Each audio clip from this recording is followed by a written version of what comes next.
What's up, everybody? Welcome to the Smoking Tire Podcast. Today's episode is, of course, brought to you by Off the Record, but we're not going to talk about that today because we've got all new shirts in the Smoking Tire shop. That's right. We got new colors, new designs, new hats, new hoodies, new t-shirts. Head over to thesmokingtireshop.com or thesmokingtire.com and click on the merch tab. That'll get you there as well. All new designs. Check them out while supplies last. We're only doing one run of each item, so get it while you can because they won't be around for long.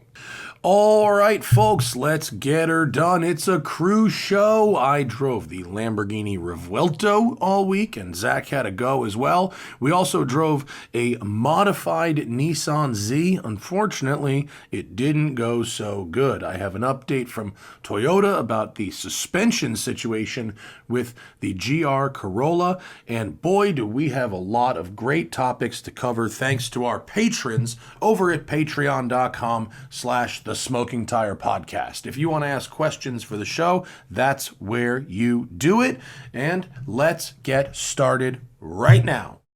And it doesn't weigh like a kilogram. That thing's really heavy. When I poured it today, I went, oh, it's empty. And then a little came out. I think I got the end of it, but you never know. I mean, alternatively, like, you know, if you're in the lobby, some like crazy person breaks in, like you have a weapon. It's at hand. Now you understand how my brain works. Like all the time. This is the show? So I'm facing the exit, Matt. I got you. No, you have to run around. I measured the distance. Oh, I can go over this table? You crazy? I can go over it once, and then I'll be like, ow! Yeah. What's happening? Hello. Hola. Bienvenue. Welcome to the program. Beautiful day today. Mm-hmm. It's a nice commute on the scooter this morning. Real fresh, like crisp air in my face. Nice. It was great. I walked over, and warm air was very nice. Oh yeah, you're fully walking distance. Do you go around? Do you just go the most direct, or do you go through Playa Vista? I mix and match, but today I went the direct route. Yeah. But it's loud. It's loud. Like my AirPods are struggle. They struggle. You need to wear like shooting. I kind of Yeah, I can borrow mine if you want. I got the over the ear ones with like knobs to turn. Oh, I have. They're like submarine shit. Yeah, no, I have. You think I don't have? I have. Oh, I guess you use them for the range too, right? They're great. Yeah, those are. Yeah. If I walk down the street and those people will think, I mean, I could have a sensitivity, or they'll be like, let's go away from where that gentleman's going. Because he's wearing range ears right now. Okay, we got a lot. I have a big list of things today, actually. So last show, not the one with Dave Anthony, the last cruise show, we talked about the fact that the test car I got in Texas had spreaders stuck in the springs, which would affect the handling. And we got two different emails from people going, yo, check out the forum thread, and sure enough, a lot of GR Corollas are getting sent to people with spreaders in the springs. Toyota, what are you doing? I don't know, but if you own one of these cars, like, if you've never crawled under there and taken a look, like, you should. Like, you can see it if you crawl into the car. You can't see it, like, if you crouch outside the car, you can't see it. But if you go under with a light, you definitely could. You check your cars. Apparently, this is a big problem. Wow. If it feels way too stiff, and if you're, I guess you need a palate that's attuned to such things. You might just go, ooh, race car. But, you know, if there's white plastic in your spring. It's black. Is it black? It's I thought black. The picture. Oh, that was the GT350. The GT350 was white. The white. Corollas are black. I mean, at least the photos that I saw. Yeah. And I did not see the ones in the car I drove, obviously. Okay.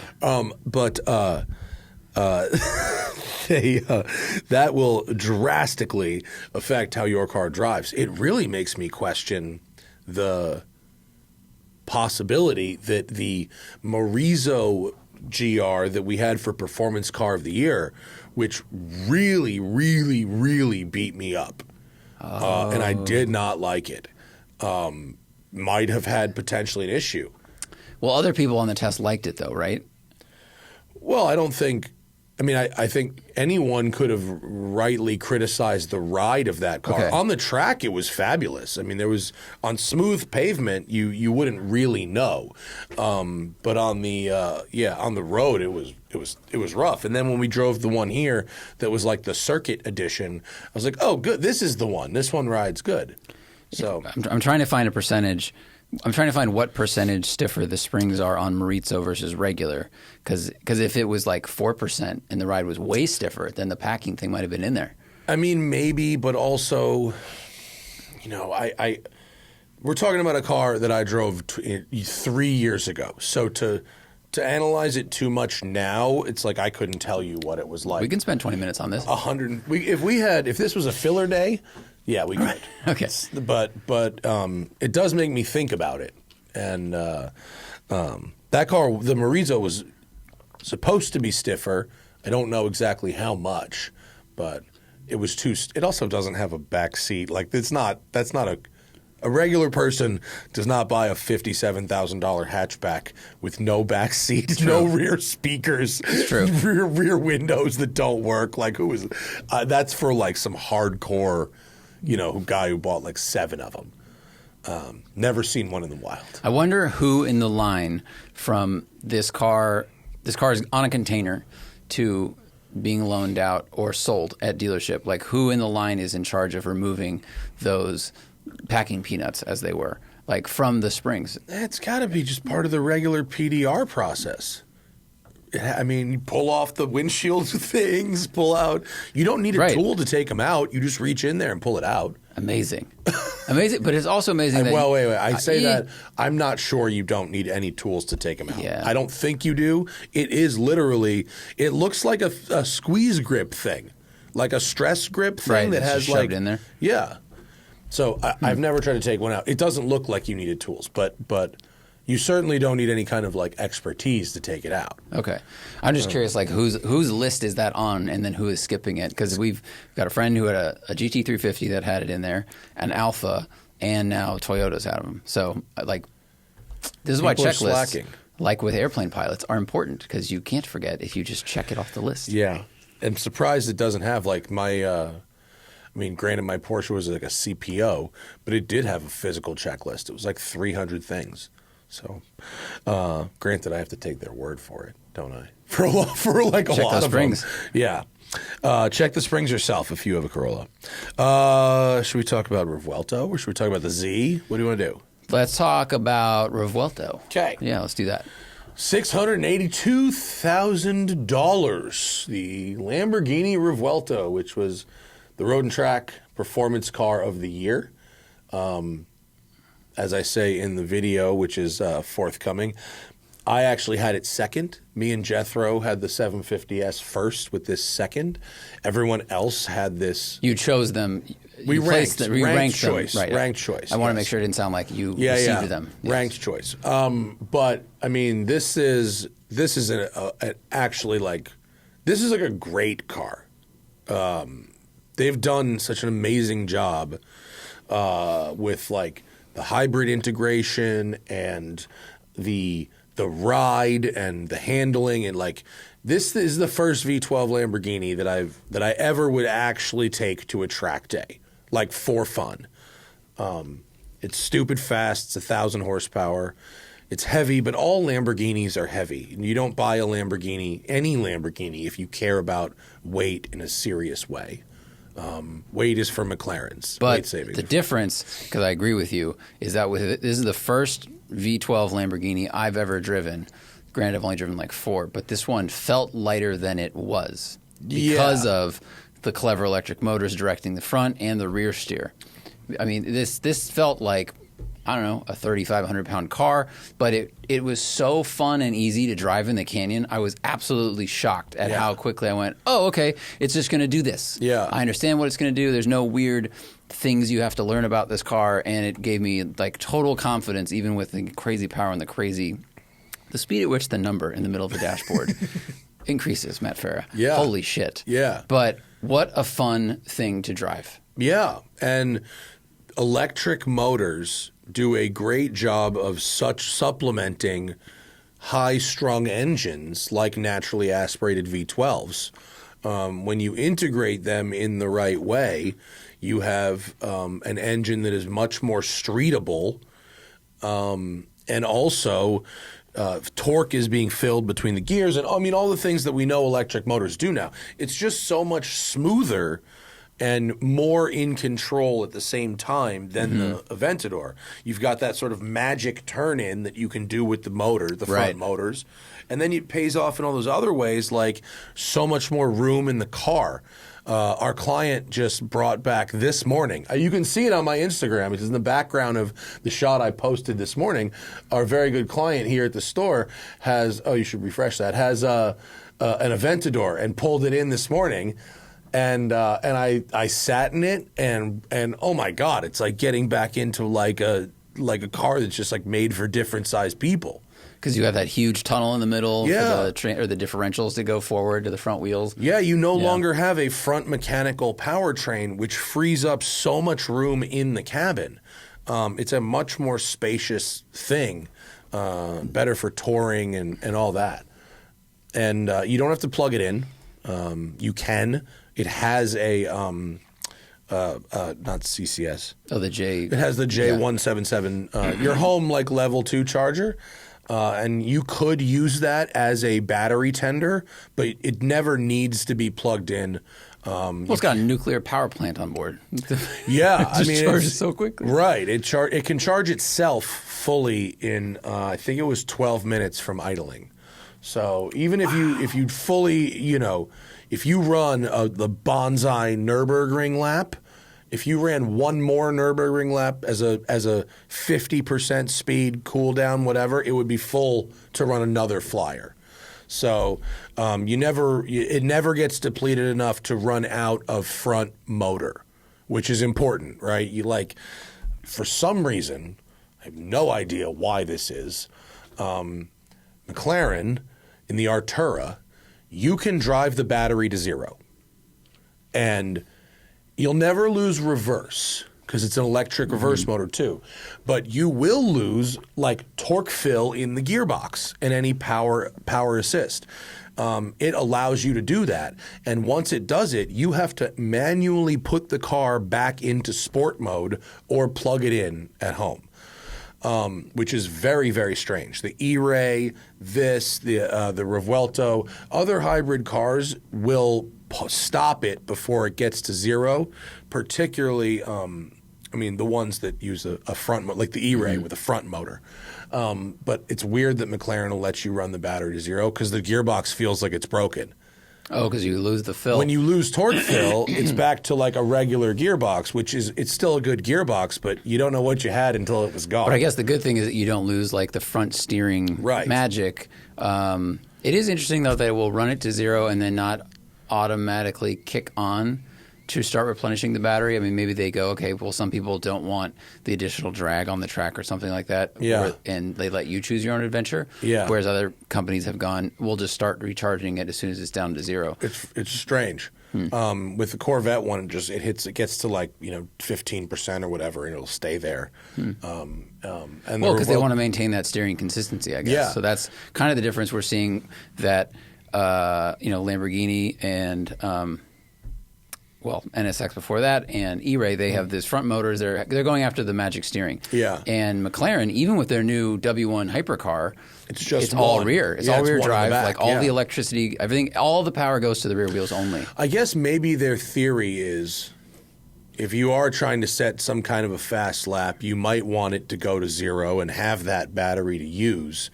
And since all it affects is the feel of the gearbox and not your traction control or how your front end behaves, I guess they went, well, fuck it. If you run it to zero, you run it to zero.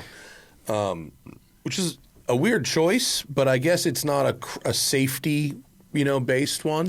I mean, I understand that side because if you have an E-Ray or the Revuelto, if you ran the battery to zero and suddenly the steering drastically changed mid-lap, I mean, I would rather have the shift speed change, but the steering's consistent forever than vice versa. Yeah. So GM was more concerned with losing, selling a customer a car that is, quote, all-wheel drive and being able, and you never want to run the battery so low that it's no longer all-wheel drive. Right. They were talking more about like snow and shit, actually, because it was Corvette, not Lamborghini. yeah, but that makes sense too. If you're driving home and you've been running the heater, and all of a sudden it goes to two-wheel drive on a snowy day, it's a very different experience.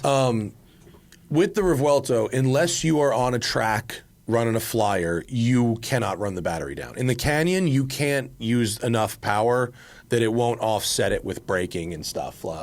So even when driving fast all day in the canyons, the battery will stay at between half and 3/4 wherever it's happy. But what else do you want to say about this car? Folks, it is a fact that your personal data is out there on the internet for so many people to see. And that's why today's sponsor, Delete Me, is so important. There's a million ways for malicious actors, scammers, marketers, politicians to get your information and bug you with it. And it's called data brokers. They buy your data from e-commerce and other websites. Anything you sign up for, anything you use your credit card, your billing information, whatever, whenever you make an account, right? They then sell that information to people, and they use it to inconvenience with you.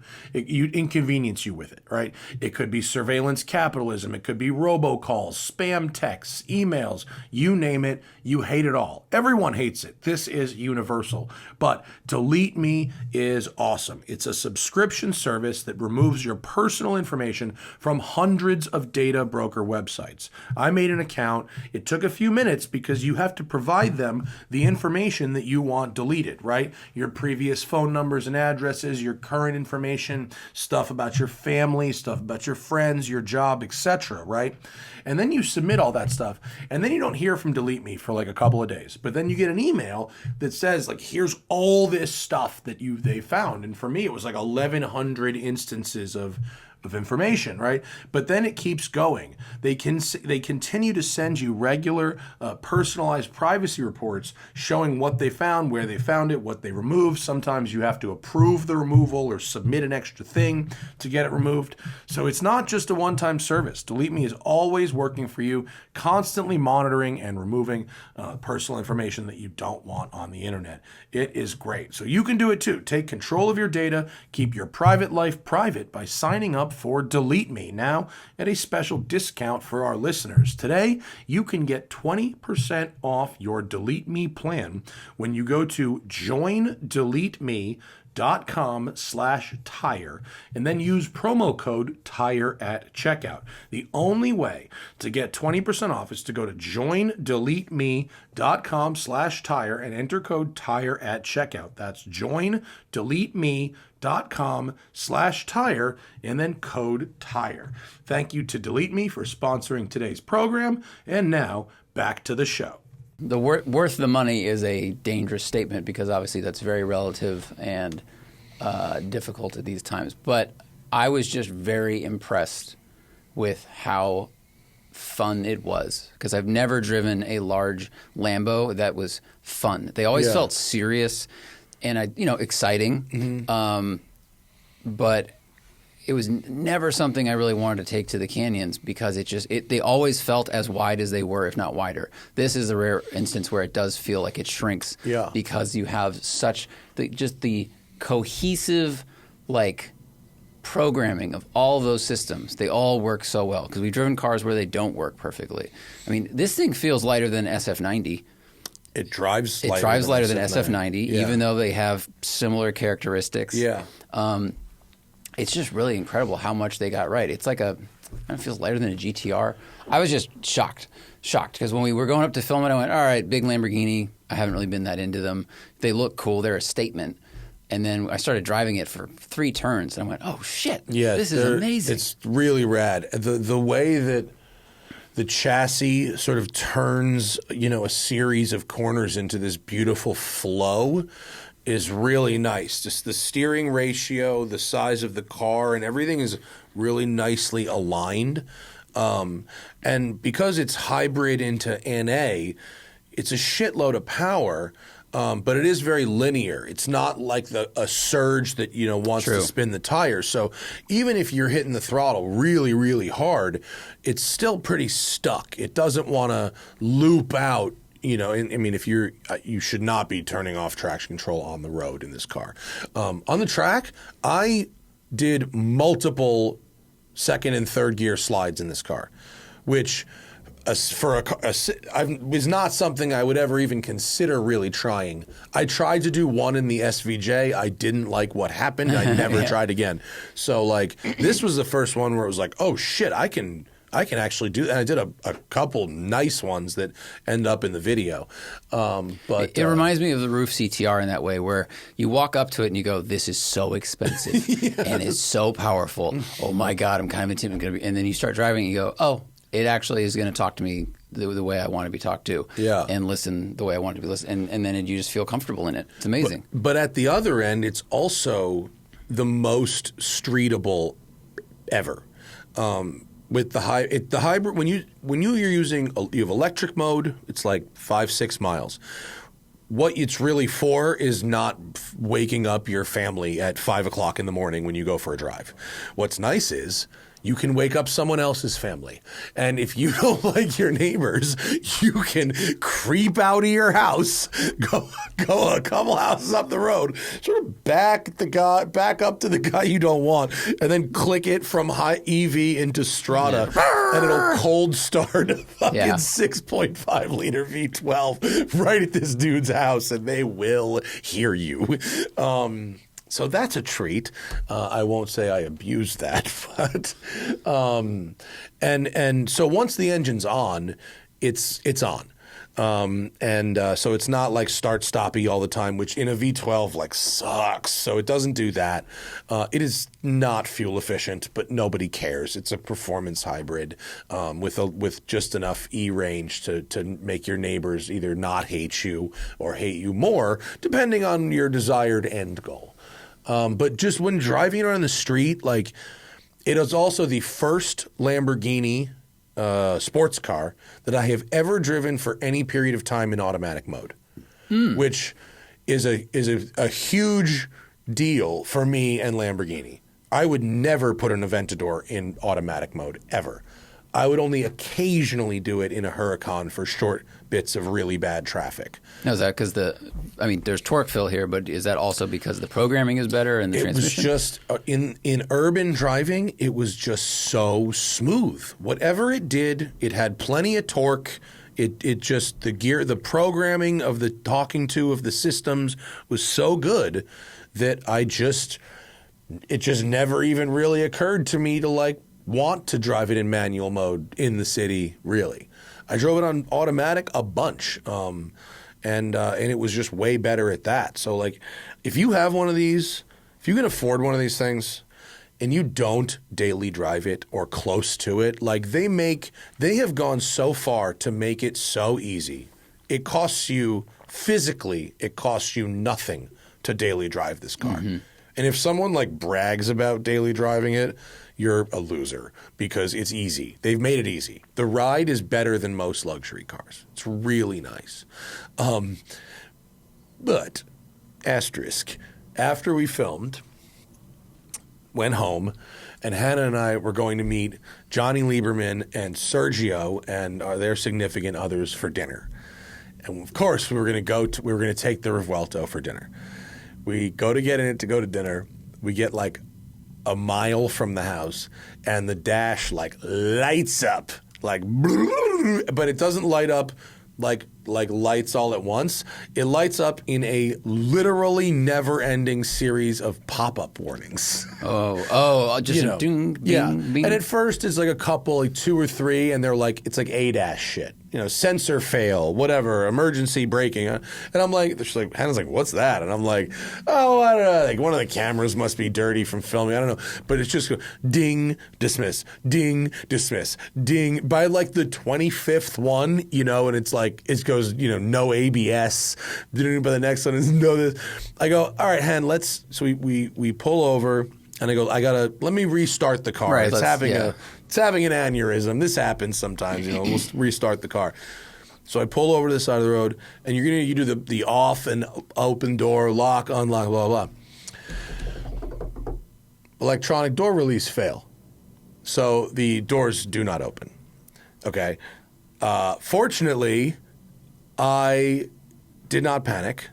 And over your left, if you're in the driver's seat, over your left shoulder, if you're in the passenger seat, over your right shoulder, basically right next to where the seatbelt hinge is a loop. Oh, and that's I what just that's see for. the loop, Right. and I just go boom, and it opens the door. I'm like, oh, fucking thank God. Did you know that's what that was for? No. Oh, I thought that opened the engine compartment last time. Shout out to Lamborghini for putting it in the literal first place I looked. So good for them.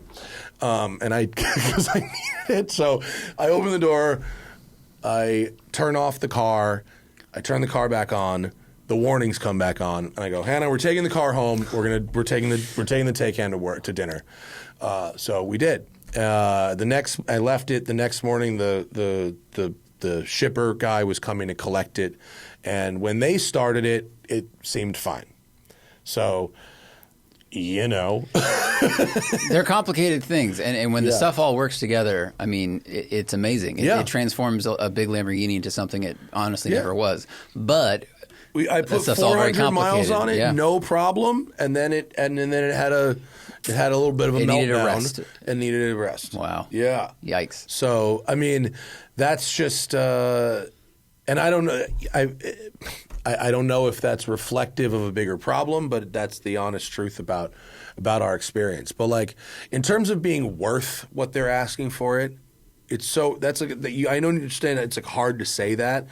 But given that we do drive cars at a variety of price points, I'll say that the sort of diplomatic way to say it is, I can see where the money went. Mm-hmm. It's a huge price tag, but you look at it, you sit in it, you feel the quality, at least the build quality, and then you drive There's it. no glaring things that you go, how at that price, I think you said this on the camp, but at that price, everything should be right. Yeah. And to go back, not to dogpile on the MC20 GT2 Stradale, but for the money, there are cars that get fundamental things right that the GT2 got wrong, like sound, seats, brakes. The GT3 Those are RS. big ones. Those are big ones. The GT3 RS and the McLarens both get all of those things right. And I go, for $300,000, I want those things to be done well because they're done well over here. Yeah. So with this car, it's $700,000-$800,000.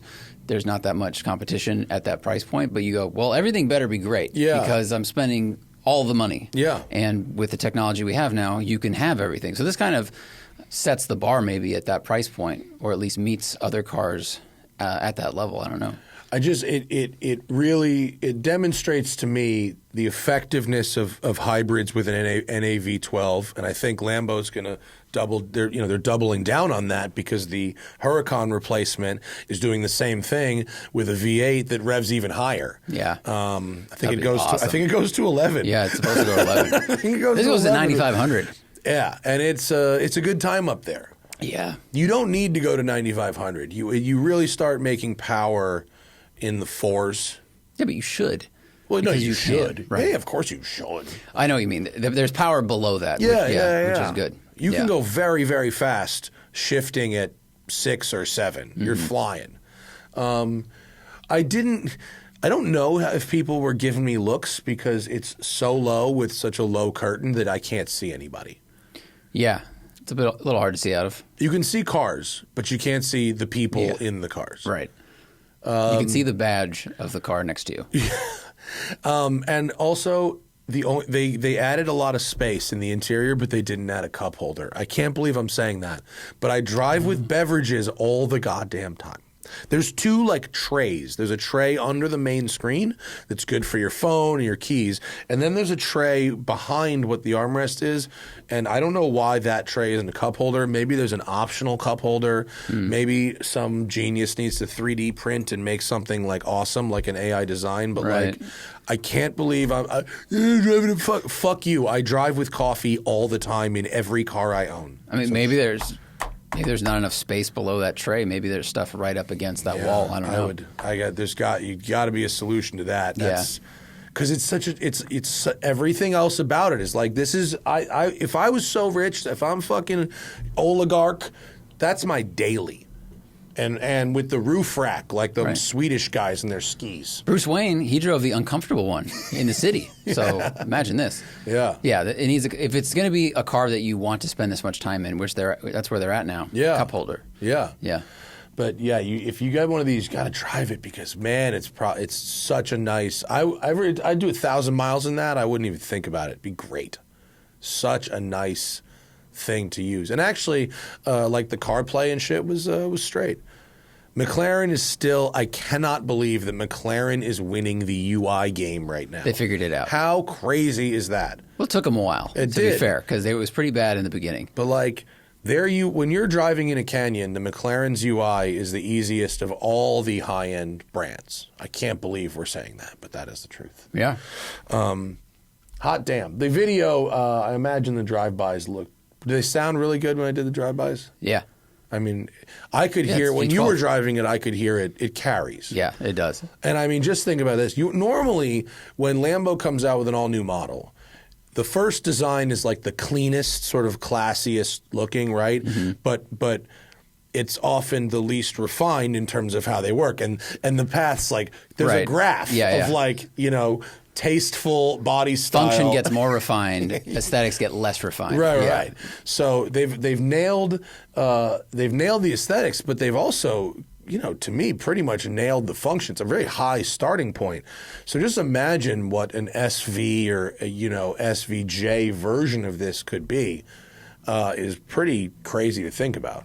I mean, I think the design is a little busy, but especially compared to like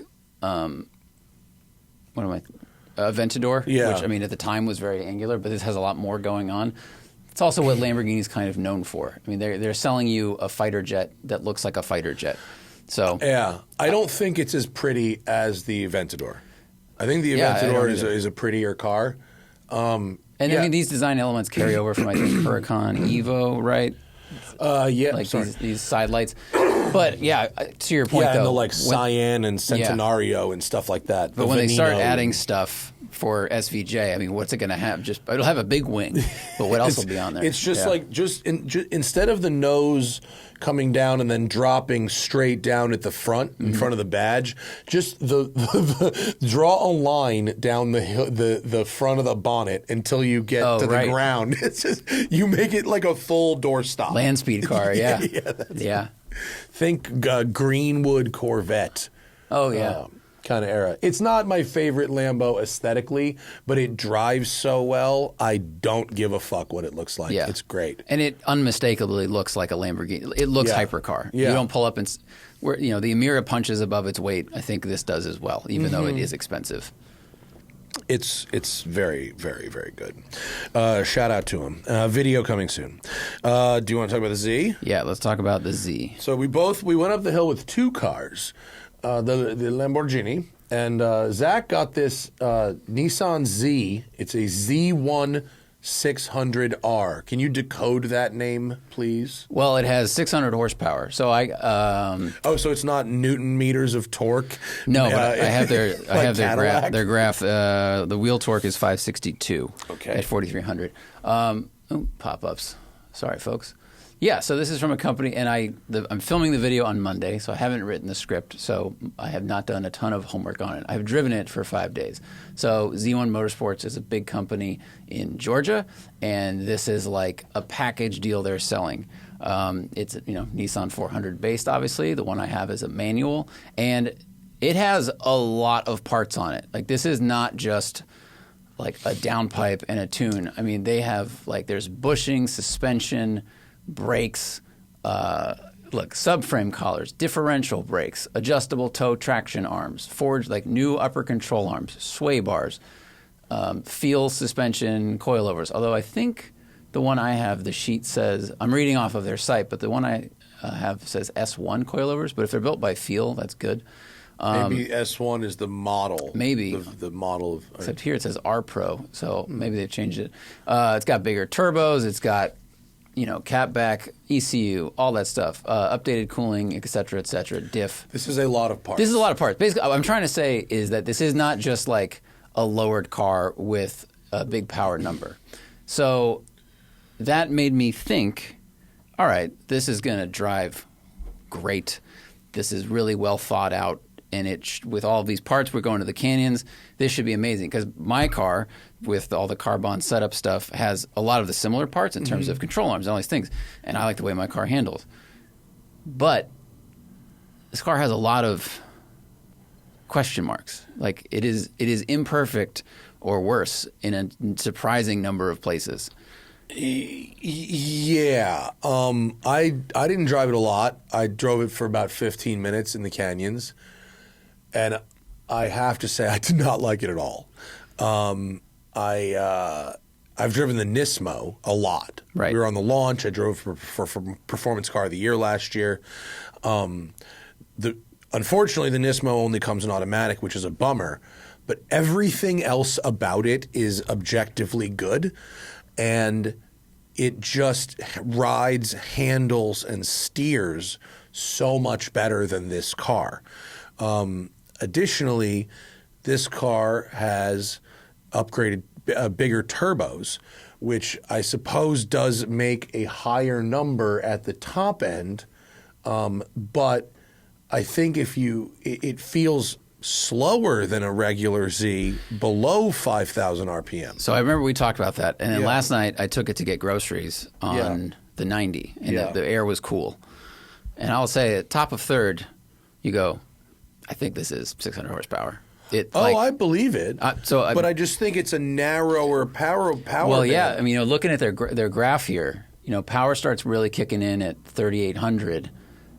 That's torque. So, sorry, peak power is not until 6,500. Peak torque is just under $4,000, and then trails off a bit. But I think it feels like all the power is between 6 and like 6,800. And honestly, the power band is not my problem with this. It has bigger turbos. My problem is the way it's tuned. Because when I first left WCCS with this car, first gear, I haven't touched anything. I didn't put it in sport mode, whatever. I was just in it as it comes, which it has that automatic revs thing. And I start pulling away like I do in every other manual car. Light throttle, let clutch out, turning 90 degrees onto the street in front of your business. And the car starts accelerating on its own. I'm like, what the fuck is this? I've driven it around town for 5 days now. What speed does it get to? Did it get to before you intervened? Because it's a manual, right? Right. Did it get to like 4,000 RPM? I think it got to like 15 miles per hour. Okay. And I noticed it does it in second. I did it with Thad in the car. I've done it all over town. And it's like a turbo surge situation. And Adam pulled it up. Adam, who works here, he pulled it up to the front for me, and he got out and he goes, "What's with this turbo mapping?" And it starts to accelerate itself. It is like a runaway turbo, and it does it in multiple gears. It only seems to do it at like light to mid throttle, but I have never experienced this in any other car I've ever driven, and it's kind of unsettling because. It shouldn't do that. I'll set the pedal to, let's call it 5%, like every other car when you pull away from a stoplight. Yeah. It starts accelerating beyond what I'm 5%. It continues past and going, and then I have to fully lift off the throttle to kind of stop that situation. And then once I want to go faster, if I want to go up to 50 miles per hour mid-throttle, then it's fine. But it's like this weird situation where when you're letting the throttle out, and so we talked about this with the CT5V from Hennessy. Yeah, where they changed, in that car, they changed the cams. And changing the cams to like a chopper cam really messed with the traffic assist feature, the takeoff assist, where if you put the car into gear, it's a manual, you don't touch the accelerator, you just start to lift off the clutch slowly. The RPMs will rise by like a couple hundred, not much, just enough to engage so you can creep through traffic or you could take off without even touching the accelerator at all. But with the chopper cam going, it confused the hell out of that system and it would stall. So you'd have to like rev the thing up to like 2,500 RPM and dump it from there. And so it made you look like you didn't know how to drive. Right. And so when I left, we went to dinner at your house. Yeah. And when I left, I turned on to the big street near your house. I got wheel spin I did not add any more throttle than I normally would to gently pull away. I was not trying to have a good time. I was literally just turning right at a red light. And this boost situation happened on cold tires, and I felt the back go like, and I went, what is happening here? So that's not great. I didn't feel that because I just like, I drove it. I only drove it on the canyon. Right. I never drove it like if you around hop in town. and just start going, and you get past this awkward stage of puberty, then it kind of drives like a bigger turbo car. Yeah. You have to get real deep in the throttle to really feel that power. Because I agree with you. Up there at 80% throttle, if you don't shift above $6,000, it doesn't feel that fast. And granted, we're at altitude. I think it's slower than stock because it's got these bigger turbos. Yeah, or something? a lot of times people put a big turbo in a car, and it's a trade off. It's like putting a big cam in an NA car. You might have a higher number on the dyno, and you might have a higher number on the track. But if you're actually driving the car in a place where people drive cars, and anything below 5,000 RPM, it might make less power than stock. Well, here, according to their dyno graph we're looking at, and I'll put it on the screen again for folks, at 5,200, it's making over 500 at the wheels. This says this is at the wheels. I understand, but I'm saying, like, I don't have the line for the stock. Like, I'd like to see what the torque line looks like, overlaid. And I don't know, maybe it wasn't doing what it was supposed to do, but it just it didn't feel that fast unless you were really at the very top of the power band. It also had, by the way, rub at the front end. So a car that's sold as a package like this and not someone's like home built fucking thing, there's zero excuse for rub under braking. Right. So let's talk about the handling, because here's a thread that has dyno numbers of stock cars. There's two. There's one. This is also from Z1 Motorsports, and this says, what is this, peak torque? Peak torque 3,000 RPM. So that's like way. Yeah, it's 1,500 RPM earlier. Yeah. Peak power is way out at 5,500, and peak power on a stock car is about 350, which at the wheels is pretty good. Yeah. People said that's a little optimistic. Here's another company. This is from Z Car Garage. Max power 379, max torque 375. I don't know if that's modified or stock. All I really would like to see is one of these dyno curves that has stock and then tune on it overlaid. Because it's just like if peak torque is at, what do we say, 3 stock? Yeah. Versus what was it on the car we just drove? Go back to the other tab. Peak torque on the car we drove is 4,500.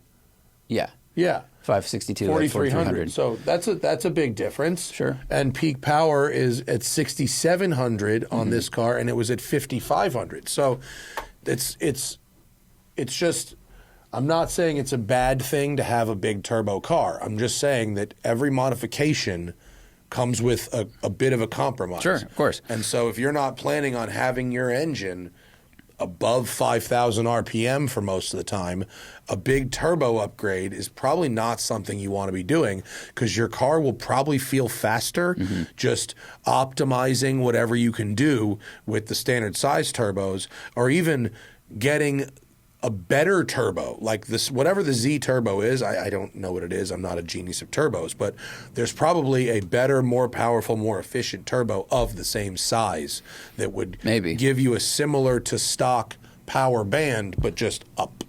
Yeah, maybe. I mean, you'd be spinning it a lot faster probably. The handling and the wheel fitment is another thing. So we had scraping on what I would call pretty mild compressions mid-turn. There's these areas in the canyons where it's a constant radius turn, but in the middle, the pavement kind of dips. Just a wave. 2 inches. A little wave. Small wave, by the way. And you were having tire rub in the front. Part of that is because the car is pretty low, but It's not that low. I It really also seems got like the rub under tire heavy size is just braking. wrong. Oh, right. If you hit the brakes hard in a straight line, you get rubbed, which is not good. It can't handle that much compression before you're getting tire rub. So I don't know if the tires are just too wide, basically. So like,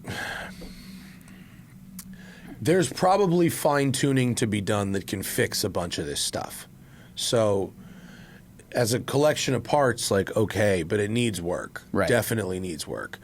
And I did not get the same vibe that I got out of the Nissan. If you took a Nismo, tuned it with what's there, and converted it to manual, you'd end up with a better car than this. And it would cost a lot less money. yeah, this package is $40,000 installed. Plus a car. Yeah, plus a car. Yeah. And then there are also some track-oriented upgrades. I don't know.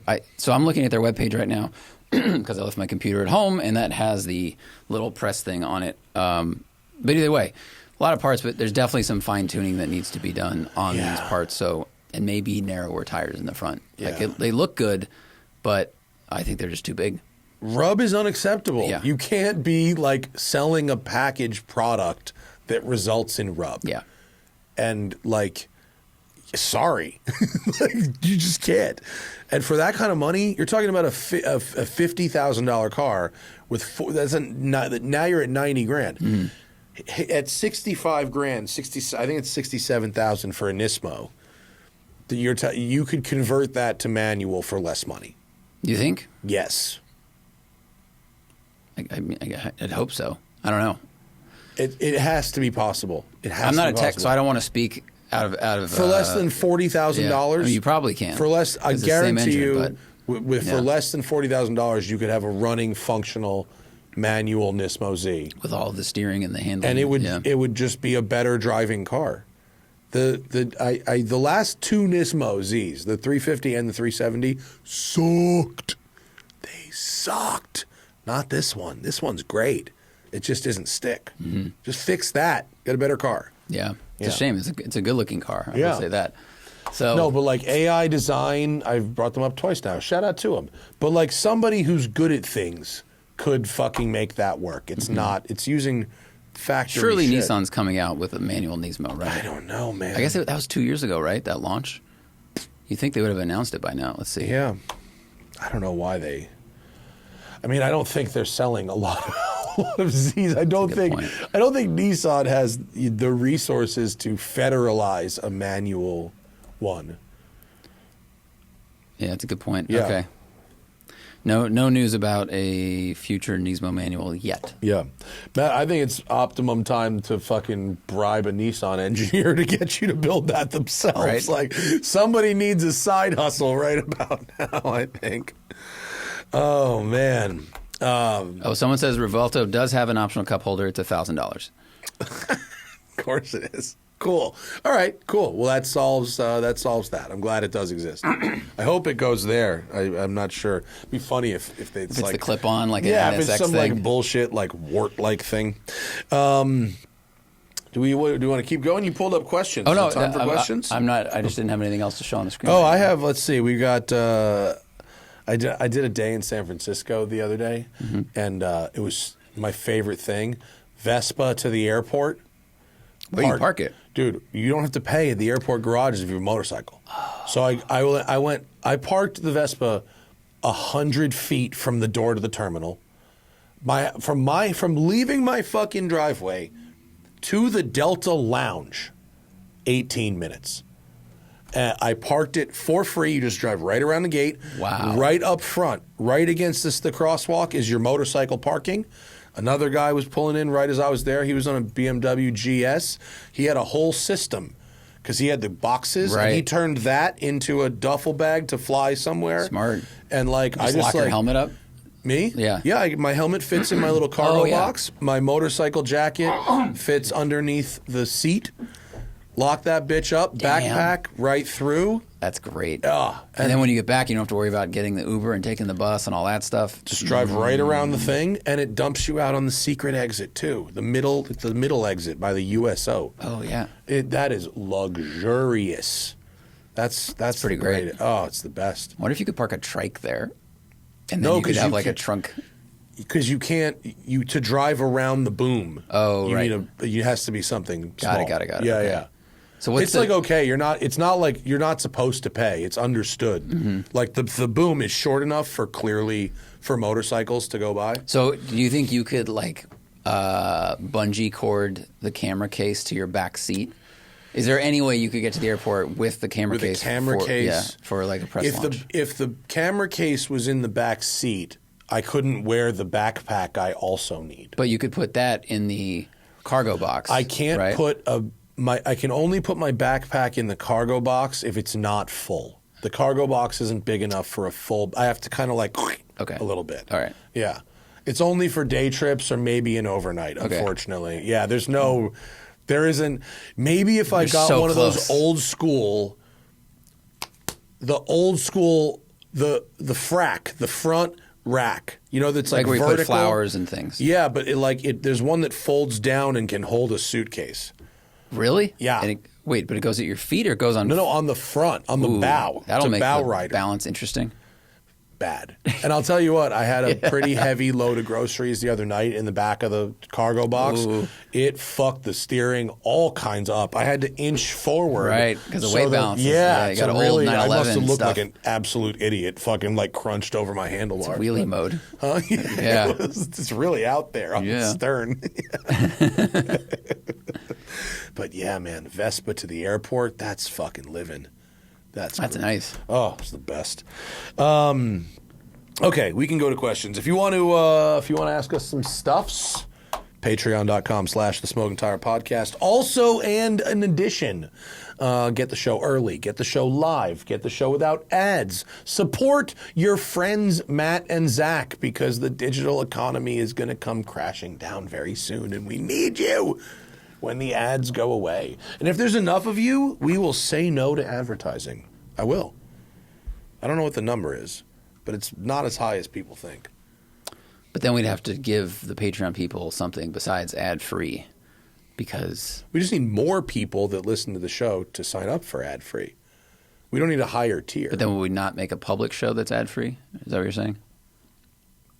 Right. You can go all... Yeah, if it gets high enough. Fucking all Patreon.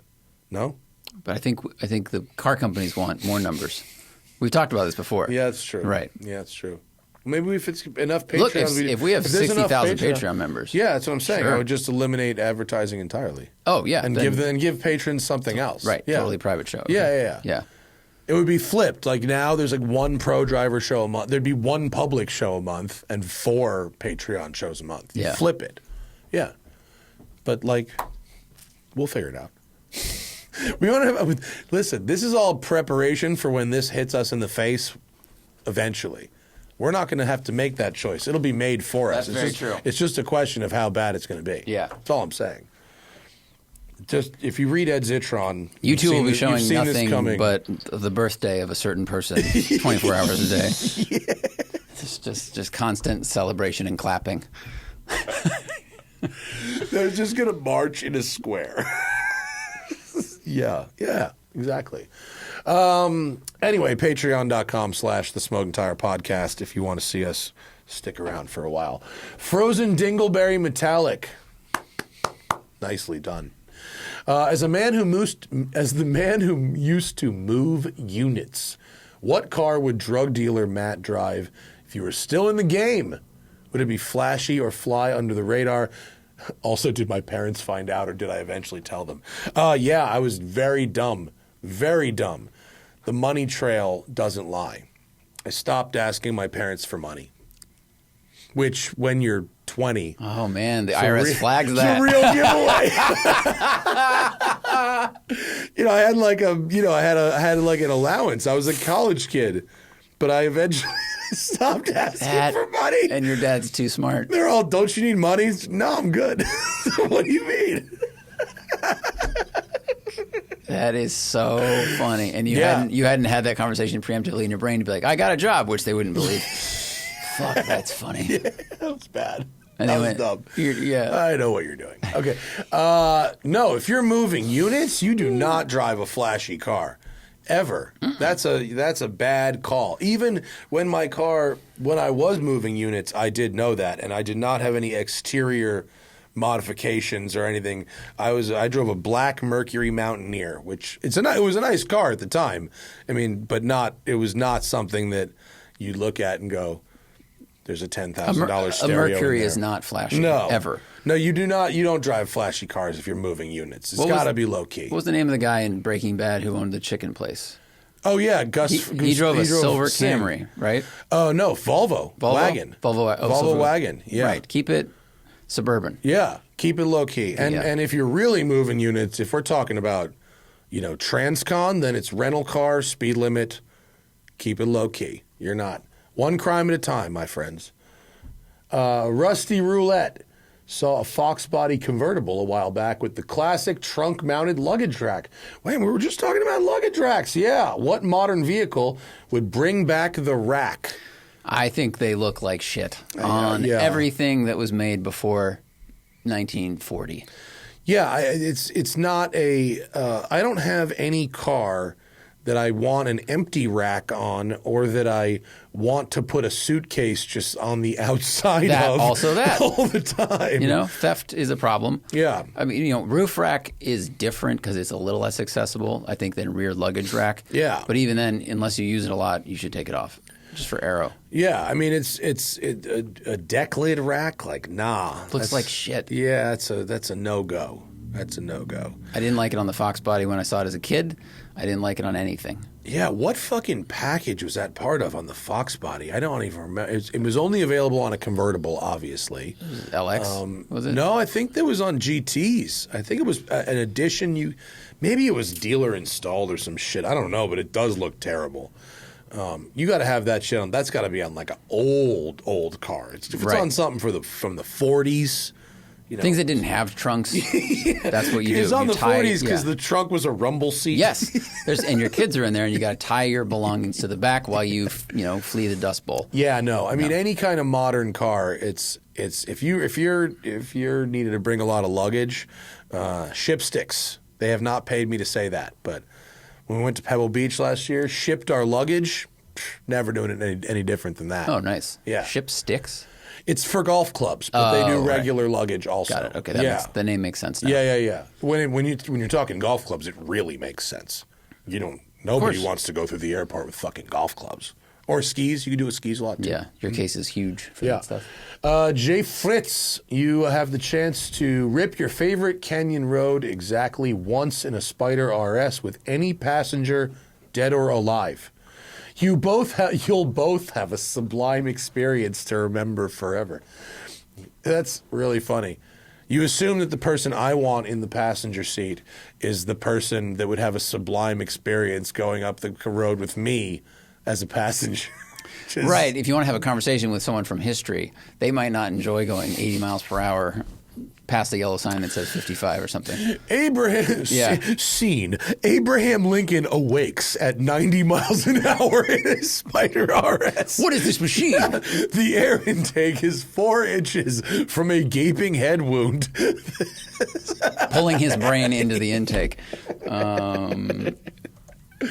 I mean, he also died before the car was invented. That's what I'm saying. 1965. That's what I'm saying. He'd be tripping fucking balls if he woke up in a fucking He'd think Spider he's in RS. hell, Yeah. and he's riding in a demon's chariot. Yeah. What is this sorcery? Yeah. Shit. I don't know. I mean, my go-to is like Eddie Vedder, but if I had the time to chat with Eddie Vedder, I wouldn't want it to be while I was doing that. Right. Like I'd want to, for me, it'd be like Robin Williams, but I would be so distracted driving that I don't think it would work for a good conversation. I mean, here's what I'm going to say. You're not going to like this. It's not interesting. I'm going to say Hannah. But I don't get to do. This is the one thing I enjoy that I cannot do with my wife because she doesn't like doing it. She gets motion sickness. Oh, okay. She doesn't not like it. She gets sick. So you would use this magic to change her. She would have a sublime experience. That's the key. Right. I would, if I had the opportunity to ensure she had, like hippie flipping, You take the mushrooms, you take that Molly just to ensure a sublime experience. I've read about that. Yeah. Yeah. It's something I've heard about in you set yourself books. up for success. Yeah. It is the if I could ensure she the would have psychedelic fun. trust fund. I don't want you to struggle, brain. So let's Pull out the bumpers, the bowling. Yes. those were fun. Oh, drugs, bumper bowling. I have no idea what I'm talking about. I've clearly just made all that up. Problem is you answered question 1 before you answered this question, Matt. Theoretically, that could be something that happens. Nick Willis, environmental impact, no object. Dream car garage. Fun daily luxury. Shipping container, just from one port to another. Yeah. So for luxury, I'd have a Gulfstream 7. Right. For the daily, I'd have a Gulfstream 3. For Honda Jet. For fun, I'd have a Fighter jet. Fighter plane. Yeah. Yeah. What's the F-16? Is that a good fighter plane? I don't really know. I hear. I hear. It's Whatever all goes right. Mach 2 will be fun. Yeah. For over the city. a dream garage. Daily. That's the equivalent of starting the Revuelto up your neighbor's yard. Yeah, I think helicopter for the daily. Yeah. Fighter jet for the fun, and G6 or 7 or whatever for the luxury. Big boy. Yeah. Yeah. You got problem is you got to live in Travolta's neighborhood, I think, with all of these things. Oh, so I could have all that, but I have to move to Florida. Shit. Or you have to get a hangar in Santa Monica and take all the cars out of it. Yeah. If I was to do it, to seriously answer your question, I would have a Taycan Cross Turismo Turbo S just because it's not environmental at all. It's just fucking sick for a daily. For fun, I would have a Carrera GT, or something to that effect. For luxury, I mean, that's tough because my daily could be EV electric Range Rover, but that also works for luxury because that would be nice. Range Rover is all right, but Phantom is no. I feel like an asshole in a Phantom. Range Rover is just below where I start to feel like an asshole. Yeah, especially in this city. Miguel says, "How do you come to grips with the fact that high-end exotics are built by workers who will never be able to afford them?" I mean, that's life. That's actually the only reason I'm okay reviewing cars like that is because they're built by people who are very talented, who deserve to be recognized for their work. It's not because I think an oligarch needs another toy. If I think about, it's more like how do I come to grips with the people that buy those cars, not the people who make them. I'm on the side of the people who make them, and they're doing hard work. And I mean, when I've been to Koenigsegg and Morgan and boutique ass car manufacturers, the people who work there seem pretty happy to be there. Well, I think. I don't want to speak for all engineers, but I'm sure that job is more exciting for them. There's a reason they're there. It's because they probably like cars or working at the front of this technology versus, look, when my cousin's an engineer, and when she started her job, I remember her first job out of college, I said, "What do you do?" And she's like, "Oh, I help design the trunks, the trunk grocery holders at Toyota." And I was like, that is so boring. Yeah. And that was just a step. But, you could be designing a latch like that, or you could be at Koenigsegg figuring out how to make a manual automatic transmission that works with a crazy hybrid car. So who do you think's happier with their work? Someone who does powertrain for a Civic, or someone who does the gas flap for a Ferrari 296? That's tough. Yeah. Because the gas flap person, assuming they're at Ferrari, they might be excited that they're at least at Ferrari, and they're headed towards hopefully a different position eventually. One day you move from gas flap to seat motor. And then eventually chassis. Eventually, 20 or 30 years, you'll be doing dashboards. Yeah, that's no. true. I don't know. You don't end up working at Pagani or Bugatti by accident. Right. At whatever level, it's like being a waiter. Being a waiter, nobody gets rich. But there's a difference between a waiter at a Michelin-starred restaurant and a waiter at Applebee's in terms of passion for the craft. Right. True. Right? Yeah. Nobody's a waiter at a Michelin-starred restaurant unless they really give a shit about doing a good job. Yeah. I think it's if they're interested in the subject matter or in the product they're producing more than it just being a check. Yeah. And because some of these places might pay less than some big job at a defense company or Honeywell or something like that, but you go, well, at least I get to see these supercars and build them. I don't know. Yeah, I mean it's hard to pick, and you could pick anything in that category. You could talk about planes, you could talk about yachts, you could talk about any other type of rich person toy. None of them are built by people who can afford them, but it's still people pay their mortgage with that job. I mean, I think there should be, a variety of things to curb truly gluttonous. You're talking about hundreds of, when you're past toys and into governments, I think only bad things can happen. I believe that, but to a certain level, a company that makes things, be it a shipyard or a car company or a bicycle company or a watch company, the people who work at places like that typically can pay their mortgage, can feed their family, kind of thing. Typically, right? And the fact that there's humans that are interested in having these different, nicer products, look, the watches. You could get a watch that costs $4 that tells the time just as well. But there are people that are interested in the art and the mechanicals and everything, and they want to own that thing. And then there are probably naturally going to be people who want to build that thing because they're also interested in the product. Yeah. Yeah. I mean, I was talking to, I hope I'm not speaking out of turn, but I was talking to Andy Preuninger at the GT3 launch, about what cars he would like to own and things like that. And he's like, I'm just like an engineer, man. Just because I'm working on all this stuff. He's like, my budget is not what you think it probably is. That kind of thing. So the passionate people that build this stuff go into it knowing full well they'll probably never be able to afford it. But they might get to drive it.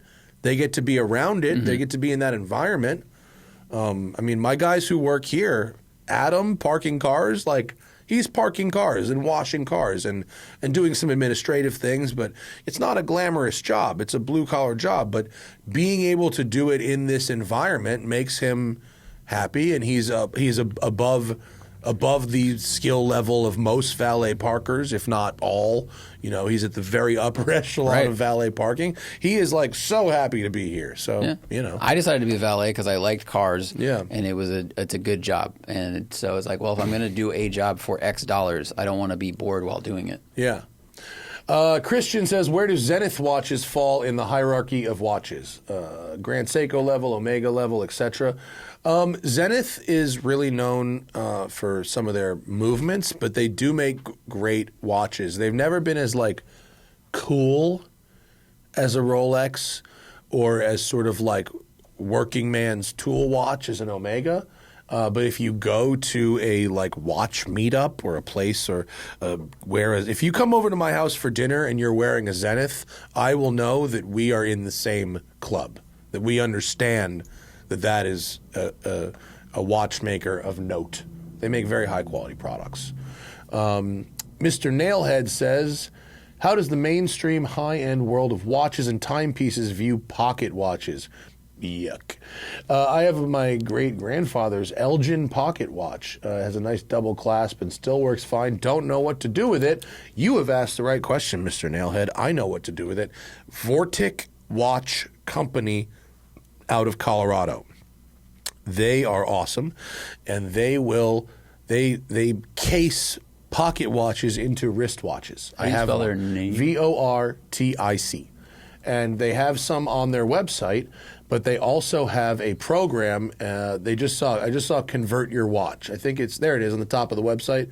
Convert Your Watch. So if you have a pocket watch that you inherit from somebody or whatever, you can send it to them, and they will convert it using a 3D printed case made out of a variety of metals and service the movement, clean it, make it ready to run, and you can then wear your grandfather's pocket watch as a wristwatch.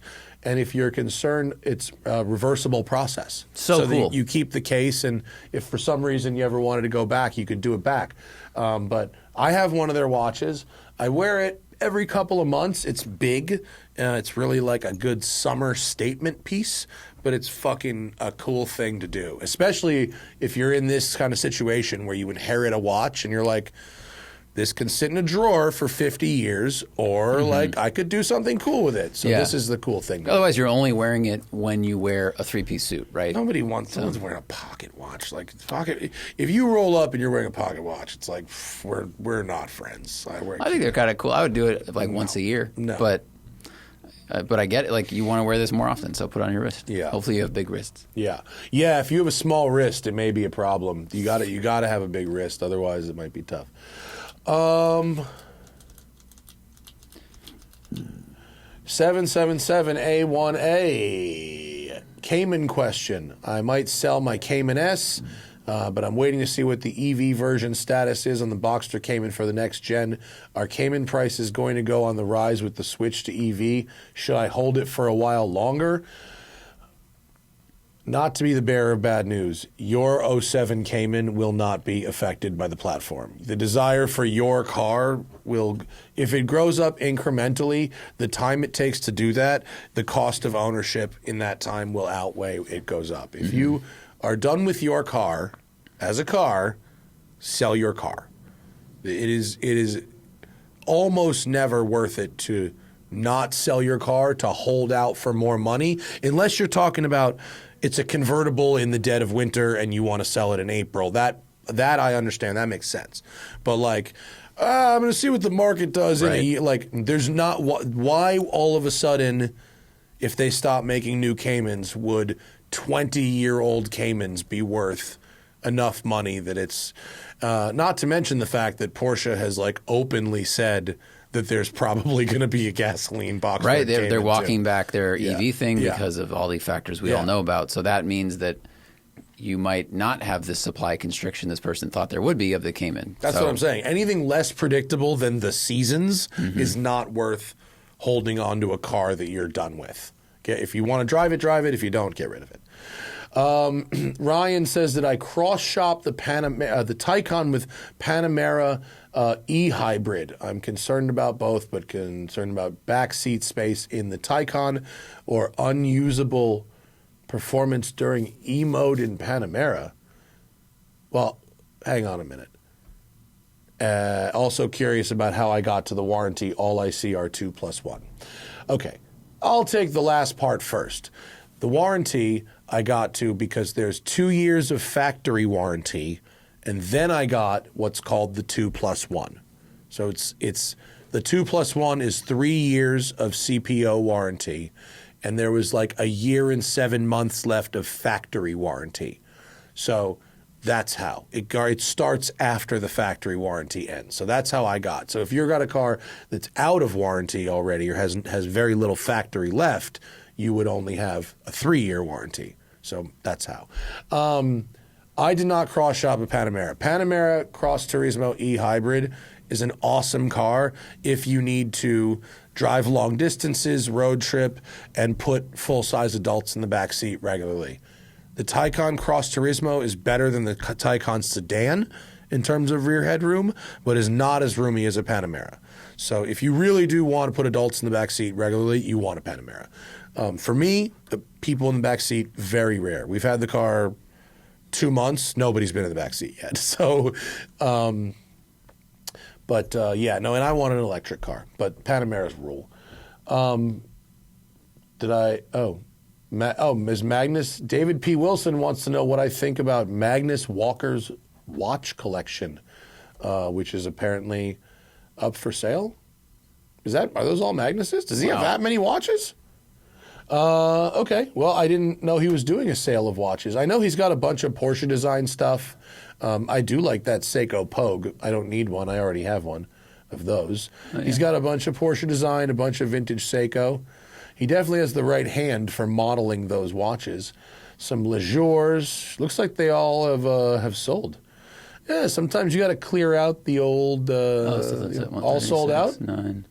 Looks like they're all Sold sold 15. out. No, oh, good for Magnus. Hope he got some monies. He definitely has a style though. You can see. Yeah, he right. He likes the dense numbers. Yeah. Village Idiot bought a 308 QV last year, nearly restored. 2 schools of thought for tires on that car: modern, sticky versus period correct. Thoughts? I did suspension and brake upgrades, still a 40-year-old car. If you ask Donnie, who I deferred to on that, we use the Conti Sport Contact, which is Donnie's favorite tire for 308 and 328. It is a modern rubber, but it's not like an R compound or anything like that. And I don't see any reason you'd need more tire than that. I really liked how my 328 rode and handled on that. Shaggin' Party Wagon, opinion on wearing watches in the ocean.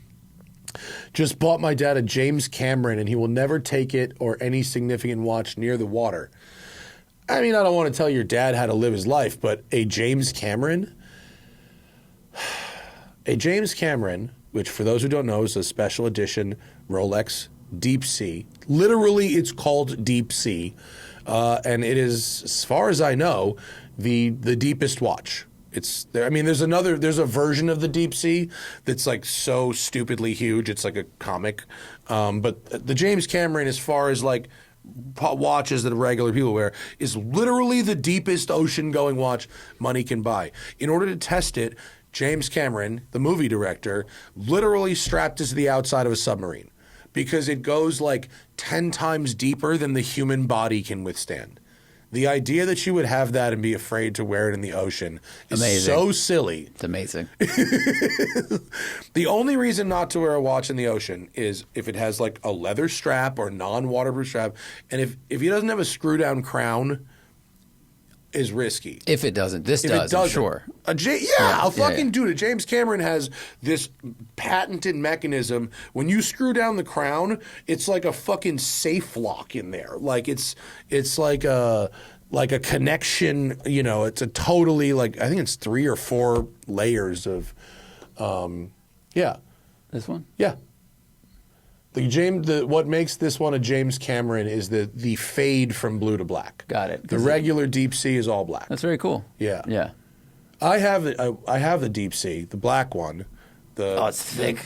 It's a chonky boy. It's a thick boy. It has to be. That's how you get to that depth rating. Right. Go to the just look back at the dial. You zoom in on the depth rating there. 12,800 feet. Yeah. No, can't wear it in the ocean. Your dad. No. For anyone else, of course you can wear your sport watches in the ocean, especially if they have a screw-down crown. If you're that concerned, when you get home from your day at the beach, just run it under fresh water. Right. I mean, run it under fresh water. And if it's a steel watch particularly, I have a watch toothbrush. It's like the softest, it's a regular-ass toothbrush. It's soft. And I have hand soap, regular-ass hand soap. And I give my watch just a little with warm water and brush, dry it with a towel, good to go. Wear your watch in the water. That's crazy shit. Toblerone Malone, do you miss one-pedal driving? I like the Taycan, but that's one hang-up I have about it. Can't see myself getting an EV without one-pedal driving. I do miss it. You are right. But you forget you had it after a while of not having it. Hannah hates one-pedal driving, so I was more than willing to adjust to a car that makes her happy, and it doesn't bother me at all. I do miss it, and Porsche, they should put it in the car. It's less efficient, but they should put it in the car. Craig, do I wear my watches loose or tight? I wear them a little bit loose. Look, here's the new Notice Canyon in green, British Racing green. I think we can't call it that. I think it's like deep forest green, but with gilt. This is it. I wear it a little bit loose. I think I have 1, 2, 3, 4, 5, 6, 7 links on one side. And when you set your watch, you want your close side, your 6 o'clock side, a little shorter than your other side. 1, 2, 3, 4, 8. Yeah, so I got 8 links on one and 7 on the other. And I do a little bit of slop there. I like that. What would that be if that was a BMW bearing? Mine. Yeah, I like it a little loose. You'd have a drop in PSI there. Yeah. You'd have a big drop in PSI. But just, the Notice, we have the Notix clasp where you press the button and then it is a quick adjust. So you have 5 millimeters quick adjust. That's cool. So after Thanksgiving meal, you just or if you're wearing it over a wetsuit, that's really what that's for. Cool. But you can adjust, you can micro adjust for the seasons of your life. Everything clean but the ashtray. It's a good one. Fucking Mystical does not get enough. If you haven't listened to Big Truck Driver by Mystical, you really need to go do that after this podcast. Everything clean but the ashtray says, what made wagons undesirable to consumers and made egg-shaped crossovers so appealing?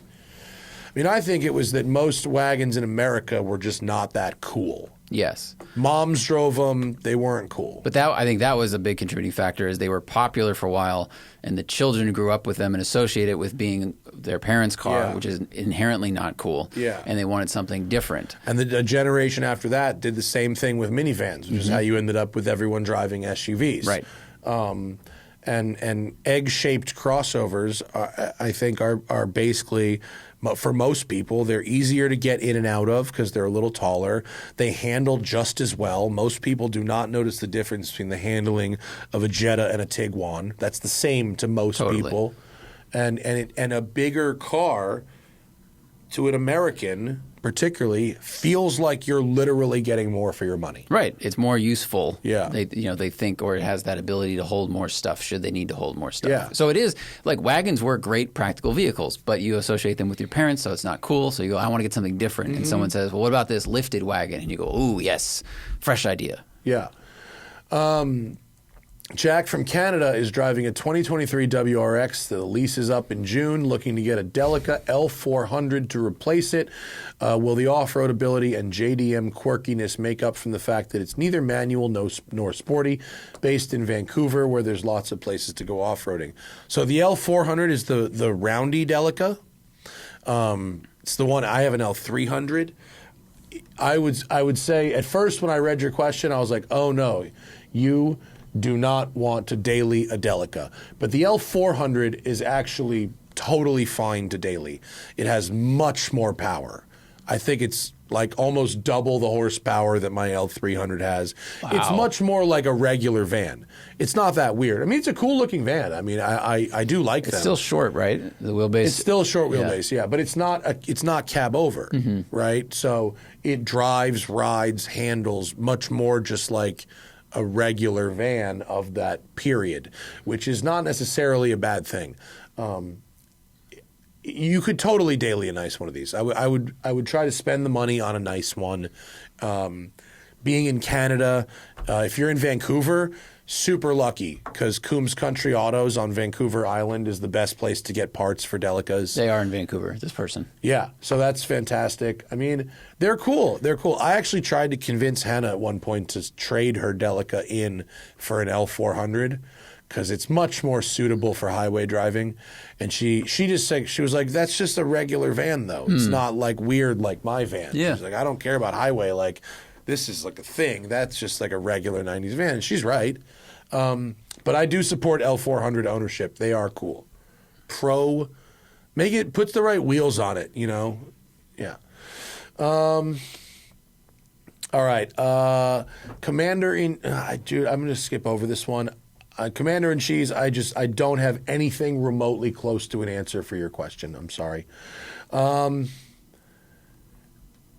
wow. Chris Limbright just reminded me of something I completely forgot. Favorite and least favorite moments from working at the Drive Network back in the day, buying a Volkswagen Golf from a Canadian with a boner, dealing with some of the psychopath owners on Tuned. The guy you bought the Golf from had an erection while you bought it? I think he did. I think he did. I think it was a sweatpants thing. I think so. Yeah, the viewers really... He was so excited to get rid of that car. Enjoyed that. I actually completely forgot about that. Not that I bought a Volkswagen Golf in Canada, but that the guy did have a boner. My favorite parts of working at Drive were actually the television show where me and Spinelli and Harris, in front of camera, and then Zach, Tom, Thad, Will, and JF, behind the camera would get to travel all over the world together. Yeah, we did some fun, crazy stuff. That was the most fun part. I mean, the rest of it, working at that group of people was very fun. Almost all of it was very fun, but that was the best.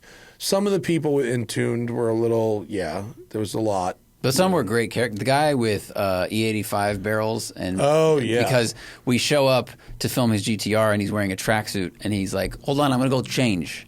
And he went and changed into a different tracksuit. No, he was wearing the white Adidas top and the black Adidas pants. And he was like, "Oh, I'm going to go and interview. I'm going to change." And he came back out, and he was wearing the other half of the other outfits. Yeah. He flip-flopped them.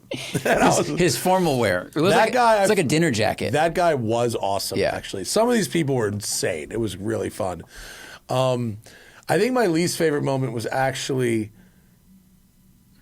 It was in Europe on one of the TV shows when I realized that we had filmed like a 12-hour day. We'd driven from London to Monaco, filmed the whole thing. We'd done the train from London, then driven. Mm-hmm. We got to Monaco, filmed some shit at Monaco, like drove the track in Monaco at night. This was all great. Everything about this was awesome. But then we had finished for the day. It was like 6 p.m., and I learned that there was no hotel planned. And we had to drive around the outskirts of Monaco. And even Chris Harris was like, "Oh, it's no problem. We'll just find something." Right. I remember where we stayed. There's 12 of us. What the fuck are you talking? It was crazy.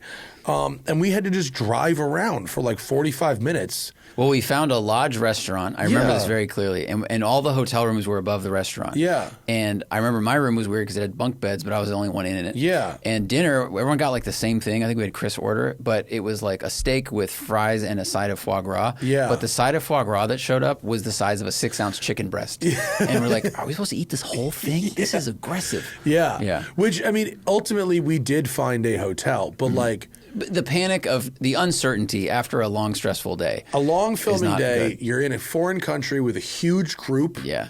And you have no hotel reservation, and your plan is to just drive around the countryside in a 6-car caravan, mind you. It was crazy. I think that's the maddest I've ever been at JF. Oh, that's so funny. I don't regret anything I said on the radio to JF that afternoon. I think that was the trip. One of my favorite moments ever on that show was I was riding with Spinelli in a McLaren, and we were heading towards a different hotel. And he and I just started doing a bit where we were guys from Wisconsin that won a supermarket contest to drive supercars in France. And we just started doing this thing this is so great. We're just out here. This is really nice. We don't speak the language. And we drove past our exit. We got lost for 10 minutes. And we show up and JF was like, "How did you get lost? You were following us." And we had to explain what we were doing. And he looked at us like, "No, it was a bit. We can never put you in the car together again." That was the same trip. I was driving a right-hand drive Black Series across France, and I had to get out every 5 kilometers and pay the fucking toll and get back in the car. I drove that thing back, and I remember Tom got a speeding ticket in France. I was driving the lead car, and he gets on the radio, and he goes, "I got a ticket." And I go, "How do you know?" He was like, "I just saw a flash, and we're in the middle of the farmland." Yeah. Great car, but right-hand drive in France is no bueno. Tim A. Wants a Boxster. S in 10 to 16K range using BAT or Cars and Bids as reference. How much would you budget for maintenance? 10 G's? Porsche. Now, do you have to do it right away or do you save Porsche could need 10 G's of something at any time. You need to be mindful of that. Any Porsche. And so that's why it's worth buying the best Porsche you can afford, both in specification and in quality. Because if you spend 10 G's on a Boxster and you have to buy a gearbox versus spending 50 G's on a Carrera and have to buy a gearbox, your relative price value for gearbox versus car is way better. Wow. Yeah, that's why all fucking Gen 1 Boxster 2.7s are totalable if you like breathe on them. Like you just go, you fucking walk up to one and go dink, and it's like, oh, it's been totaled. I'm sorry. Like, the Bad Gardener says, do I have regrets about not picking up the George Foreman Mustang with such a low bid? What did it go for? I didn't see the end of it. I assumed it would be like 150 grand. Did it fucking fail? Yeah, that. 57. Bid to 57? Oh, dude. If they'd have taken 60. That's a very ugly automobile, Matt Farah. If you had spent $60,000 on that, I'd ask for a raise, and I would also just be like, how long are you really going to keep this for? And I think the shape of the car is cool, but this is yellow on yellow on yellow. It's very rare. And it's a 351R, and it was the press car. It's in black or white. I think yellow is hard for me. Yeah. Yellow's tough. I like very few cars in yellow. Also, how big a fan of George Foreman are you personally? I don't give a shit about George Foreman. That's what it has nothing. I don't care. I never cared about George Foreman. You just like the car. These are very hard to come by. They're really hard to come by, especially in a color that isn't black. Now, like over half of them are black. How much do you think the George Foreman bump was worth? On this? Yes. Obviously zero. Right, okay. So I think that should say... Nobody else gives a shit about George Foreman. What do these either. normally sell for? No, dude, so 95 to 98 Celine Speedsters are rare. Oh, it wasn't sold. It was bid to 57. No, this was bid to. This was a no sale. So all Celine Speedsters are rare. Celine 351 Speedsters are much rarer. This is a 351R. It's a supercharged Speedster. There's like not a lot of these. Like probably single digits. I'm trying to find a comp, but... There aren't any. None of them they're never for sale. It's too bad. Barrett Jackson. Yeah. So, I mean, to be honest with you, what I'd really like is to find a 281 that has kind of like a tired engine, and I'd fucking put a Voodoo motor in it or something. I don't want to pay huge money, but like I genuinely thought I can't afford a $60,000 car, but if it was that low and I was watching, I probably would have gone in anyway and figured it out later. I thought that was a six-figure car for sure. That's crazy. Wow. All right. The Gambala from Troop Beverly Hills, though, is a great username. They live in London and want to buy a company car to carry some, their musicians, carry some gear to recording sessions. Mostly city driving with the ability to get away for weekend trips when in town for work, pleasure, etc. 25 to 30K euro. Looking at early Cayenne diesels, any other suggestions? I mean, Range Rovers, you're in London. It's Range Rover capital of the world. I don't know what the market is in pounds and in London right now for those types of cars. I mean, you've got a lot of estate cars over there, right? So you can get cool stuff in wagons. So maybe you could get an old, like, the S6 wagon. That'd be cool. From last gen S6 wagon, would or probably the be nice. The V10 one. When BMW made the performance diesels. Oh yeah, those were cool. It was called like the M550D. Yeah, or whatever. That would be rad. You might be able to get like an Alpina 3 Series wagon. That'd be dope. From a couple years ago, that could be cool. Okay, Droopy Balls has a dune buggy that was drag raced in the 80s. Did you put please send pictures, Droopy Balls. The blown motor I got with it had a nitrous system and a roll cage. I removed the spray, but should I be concerned about street driving in a roll cage that doesn't meet current racing standards or the non-collapsible steering column? The cage has 2 main hoops connected by 3 longitudinal bars. The rear hoop has a center bar connected to the floor trans tunnel, bolted in, not welded. Well, I mean, if you get in an accident in this vehicle, let's say you take the cage out, it's still not the safest thing in the world, right? Yeah. Is this like an open cockpit buggy? you could get thrown from. I mean, there's no collision standards for it. It's not a very safe vehicle. I think the danger with a roll cage is if you bump a curb. If you have a pretty low-speed accident, your body will continue moving and possibly whack your head into the roll cage versus just getting some sort of neck strain issue if you don't have a roll cage in there. So, yeah, it's pretty dangerous. Yeah, and I also, what's described as a cage sounds to me more like a roll bar with one of those center bars that comes down from like behind your head to the shifter.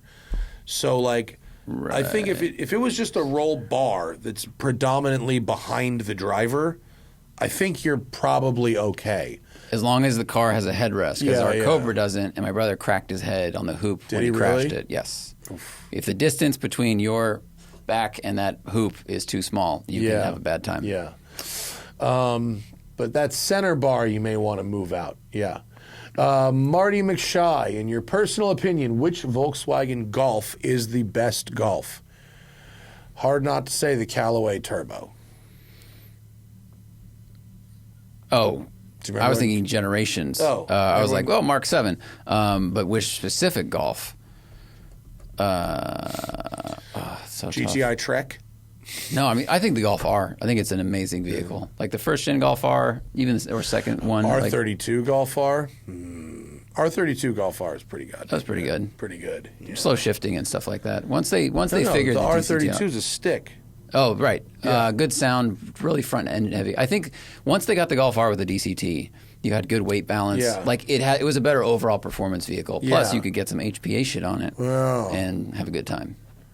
Yeah, HPA Golf R is the best Golf R. That's pretty great. 700 horsepower. Mm-hmm. Really liked that EOS they built. An EOS sleeper is a wonderful thing. That's a pretty fucking cool thing. Chappie watched my 959 video, and it seems I was a fan. I was. If you had FU money, would you have one and keep it stock or be tempted to send it to Canepa for the 800 horsepower upgrade? Slippery slope, my friend. Yeah. What does he call it? It's like the 750S or C or something. It's 959 SC. SC? Yeah. I hear nothing but great things. I